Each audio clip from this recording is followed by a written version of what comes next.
एक जंगल में महाचतुरथ नामक एक सियार रहता था। एक दिन वह भोजन की तलाश में निकला। भटकते भटकते एक स्थान पर उसे मरा हुआ हाथी मिल गया, जिससे उसकी खुशी का ठिकाना नहीं रहा। उसके कई दिनों की भोजन की व्यवस्था हो गई थी।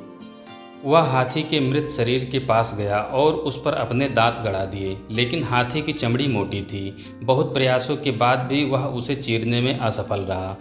अब वह वहीं बैठकर किसी तरह हाथी की चमड़ी चीरने का उपाय सोचने लगा। कुछ देर में उसे जंगल का राजा सिंह आता हुआ दिखाई पड़ा, जिसे देखकर उसने सोचा कि क्यों न इससे ही किसी तरह हाथी की मोटी चमड़ी चिरवाई जाए। जैसे ही सिंह पास आया, वह उसका स्वागत करते हुए बोला, वनराज, आपके इस सेवक ने आपके लिए इस हाथी का भोजन तैयार कर रखा है।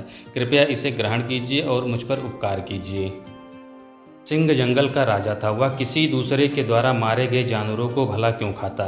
मैं जंगल का राजा हूँ, मैं अपना शिकार खुद करता हूँ, तुम ही इसे खाओ। साफ इनकार करते हुए वह बोला और चला गया। सियार बहुत खुश हुआ कि अब इस हाथी पर पूर्णतया मेरा अधिकार है। परंतु समस्या अब भी जस की तस थी। थोड़ी देर बाद वहाँ से एक बाघ गुजरा। मृत हाथी की दृष्टि पड़ते ही उसकी लार टपकने लगी। जीभ लपलपाते हुए वह मृत हाथी की ओर बढ़ा तो सियार ने उसकी मनसा भांप ली और बोला, अरे बाघ भाई, बड़े दिनों बाद आपके दर्शन हुए, सब कुशल मंगल तो है। बाघ ने कहा, मैं ठीक हूँ, तुम कैसे हो और इस मृत हाथी के पास क्या कर रहे हो? बाघ ने पूछा। सियार बोला, मैं इस मृत हाथी की रखवाली कर रहा हूँ। सिंह ने इसका शिकार किया है और मुझे इसकी रखवाली की जिम्मेदारी देकर नदी में स्नान करने गया है। वैसे आप भी इस हाथी का मांस चख सकते थे, लेकिन सिंह तो आपका बैरी ठहरा। उसे पता चल गया कि आपने उसका भोजन जूठा कर दिया है, तो फिर ना वह आपको छोड़ेगा ना ही मुझे। खैर, इसी में है कि आप उसके आने से पहले ही यहाँ से चले जाओ। सियार की बात सुनकर बाघ वहाँ से भाग गया। कुछ देर के बाद वहाँ एक चीता गुजरा। चीते के दांत तेज होते हैं। सियार ने सोचा कि कोई ऐसी जुगत लगानी होगी कि ये चीता हाथी की चमड़ी फाड़ दे और बिना मांस खाए ही यहाँ से चलता बने।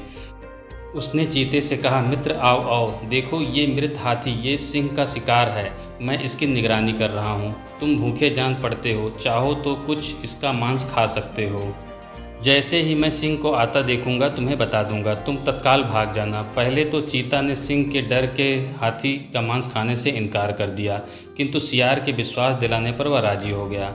उसने कुछ ही देर में हाथी की मोटी चमड़ी फाड़ दी। जब सियार ने देखा कि उसका काम हो गया तो वह चीते से बोला, भागो, शेर आ गया। बिना एक क्षण गवाए चीता भाग गया। सियार ने मज़े से हाथी का मांस कई दिनों तक खाया।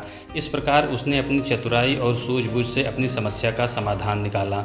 दोस्तों, इस कहानी से हमें यह सीख मिलती है कि किसी भी समस्या के समाधान के लिए सूझबूझ से काम लो। दोस्तों, यह कहानी आपको पसंद आई हो तो प्लीज़ ज़्यादा से ज़्यादा लाइक, सब्सक्राइब और शेयर ज़रूर कीजिएगा। आपका बहुत बहुत धन्यवाद।